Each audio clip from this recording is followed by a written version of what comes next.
আমার মতো যারা আপনারা আন্ডাররেটেড প্লেস পছন্দ করেন এই জায়গাটায় আসতে পারেন। আসসালামু আলাইকুম অল ট্রাভেল লাভার্স। আজকে আমি চলে এসেছি স্বপ্ন ছোঁয়া রিসোর্টে আপনাদেরকে নিয়ে। রিসোর্টটির লোকেশন কোথায়, কিভাবে যাবেন সব কিছুই জানিয়ে দেবো ভিডিওতে। তবে ভিডিওটি না টেনে সম্পূর্ণ ভিডিও দেখবেন। আর আপনাদের প্রতি বরাবরের মতো আমার রিকোয়েস্ট, আমার চ্যানেলটি অবশ্যই সাবস্ক্রাইব করে আপডেটের ভিডিওগুলো দেখার সুযোগ করে রাখবেন। নর্মালি আমার কাম প্লেস বেশি পছন্দ, কারণ আমার যে ওয়ার্ক প্লেস বা ফ্যামিলিতে যখন থাকি অলওয়েজ দেখা যায় যে মানুষজনে পরিপূর্ণ জায়গাতেই থাকতে হয়। তো সে কারণে আমি চেষ্টা করি যে যখন কোথাও ঘুরতে যাই তো এরকম আন্ডাররেটেড প্লেস খুঁজে বের করার কারণ হচ্ছে আজকে আমি যে জায়গাটা আসছি এটা হচ্ছে পার্বতীপুরে স্বপ্ন ছোঁয়া রিসোর্ট নাম। এটা এটা কেবল ডেভেলপমেন্ট পর্যায়ে আছে, মানে আন্ডার কনস্ট্রাকশন পর্যায়ে। তো দেখা যাচ্ছে যে দু চারজন হয়তো সে ঘুরতে আসতেছে অথবা হয়তো হ্যাং আউট করতে আসতেছে। তো এই টাইপের প্লেসগুলোয় আসলে দেখা যায় যে নিজেকে যে সময় দেওয়ার বিষয়টা এটা প্রপারলি দেয়া যায়। হ্যাঁ, খুব বেশি কোলাহল না, নিরবচ্ছিন্ন, খুব শান্ত পরিবেশ। এতে দেখা যায় যে ঘুরতে আসার পরও যদি নিজেকে কোনো কিছুতে ফোকাস করতে চাই সেটা এই শান্ত পরিবেশের কারণে কিন্তু পসিবল হয়ে ওঠে। বাট যেটা ক্রাউডেড জায়গায় গেলে কিন্তু পসিবল হয়ে ওঠে না। তো আমার মতো যারা আপনারা আন্ডাররেটেড প্লেস পছন্দ করেন এই জায়গাটায় আসতে পারেন। এটা পার্বতীপুর শহরের বাইপাসের পাশেই স্বপ্ন ছোঁয়া রিসোর্ট নাম। গুগল ম্যাপে পেয়ে যাবেন, বা যে কাউকে পার্বতীপুর বাইপাস রোডে আসলে মামা ভাগনা হোটেল যে রোডটাতে ওখান থেকে জিজ্ঞেস করে করেও চলে আসতে পারবেন।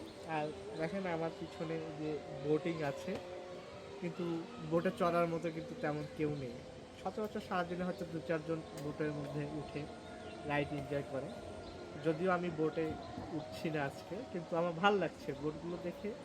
এই যে বোট, হাঁস আকৃতির বোট, ডাক বোট, সুন্দর, কিন্তু কালারটাও আমার পছন্দ হয়েছে। হাঁস যদিও এই কালারের হয় না, কিন্তু আমার ভালো লেগেছে। স্বপ্ন ছোঁয়া রিসোর্টে কিভাবে যাবেন সেটি এখন জানিয়ে দিচ্ছি। যেহেতু রিসোর্টটি পার্বতীপুর শহরে, তাই মামা ভাগনা হোটেল যে অবস্থিত পার্বতীপুর হাইওয়েতে, সেই হাইওয়ে থেকে একটু সামনে এগোলেই হচ্ছে পার্বতীপুরের নেস্কো পড়ে।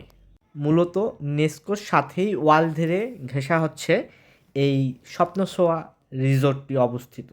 রিসোর্টটির এতক্ষণের ভিতরের দৃশ্য দেখে বুঝেই গিয়েছেন এটি আন্ডার কনস্ট্রাকশনে আছে, কেবল ডেভেলপমেন্ট পর্যায়ে চলছে। তবে তারপরও বলতে হবে যে রিসোর্টের ভিতরটি খুব ওয়েল ডেকোরেটেড করা। একদিকে ফুল দিয়ে সাজানো, অনেকগুলো লিচুর গাছ আছে, ফলের গাছ আছে, সাথে সাথে কিন্তু রাইড দিয়েও ভরপুর। বাচ্চাদের জন্য সময় কাটানোর জন্য কিন্তু একটা বেস্ট জায়গা হতে পারে পার্বতীপুর শহরের মধ্যে এটি। আরেকটি বিষয় যেটি আমার চোখে পড়েছে, জায়গাটি মূলত কাপেল ফ্রেন্ডলি। অনেক কাপেলরা ঘোরার জন্য, হ্যাং আউট করার জন্য এসেছিল এখানে। তো যারা কাপেল তারা অনায়াসে এখানে আপনারা এসে সময় স্পেন্ড করতে পারবেন আই বিলিভ। রিসোর্টের প্রবেশ মূল্য হচ্ছে জনপ্রতি 30 টাকা করে। রিসোর্টের ভিতরে একটি সুইমিং পুলও ছিল, যেটির ভিডিও আমরা করতে পারিনি। আর ভিতরে কেউ চাইলে 30 টাকা দিয়ে বোটিং এক্সপ্রেস নিতে পারবেন জনপ্রতি। নেক্সট উইকে দেখা হবে নতুন কোনো ভিডিও নিয়ে। অবশ্যই আমার চ্যানেলটি সাবস্ক্রাইব করবেন, আমার সাথে এবং পাশে থাকবেন। ধন্যবাদ।